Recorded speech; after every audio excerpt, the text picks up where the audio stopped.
Hi there! I went bird watching this morning. It's one of my favorite hobbies. Birds are beautiful creatures, and it's amazing to see them in their natural habitat.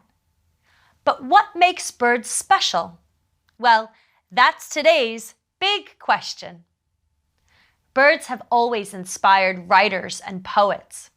The Chinese poet Du Fu wrote about birds in the year 712, and over 1,000 years later, the American poet Emily Dickinson wrote about them in her poem, A Bird Came Down the Walk.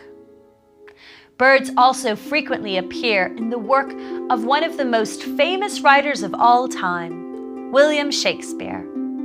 Shakespeare refers to over 60 different types of bird in his plays and sonnets. He compares his characters to them. So a king is like a golden eagle, and a witch is like a dark raven. Shakespeare uses birds to represent human emotions. So a blackbird singing can represent joy and hope, but the cry of a crow can represent fear. But why are birds so popular with writers? Well, some birds have amazing abilities. Most birds can fly. To a lot of writers, this means they are free and adventurous.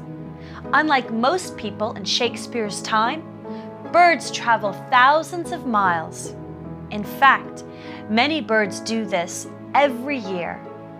This sense of freedom can make people feel happy and hopeful. Another reason birds appeal to writers is that many of them are beautiful.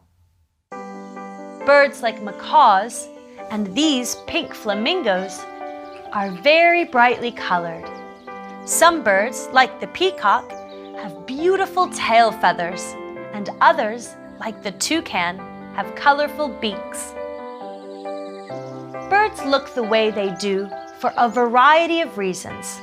Flamingos are pink because of the food they eat. But the macaws, toucans, and peacocks all show off these bright and vibrant colors because they want to attract a mate. Like humans, birds want to impress each other. Finally, another reason people find birds special is that they can do some of the things we do too. In fact, some birds are unusually intelligent. Here is a picture of the woodpecker finch. It's native to the Galapagos Islands, and it's extremely clever. It can use the spine from a cactus as a tool. It spears little insects with it and removes them from their hiding place. How's that for smart?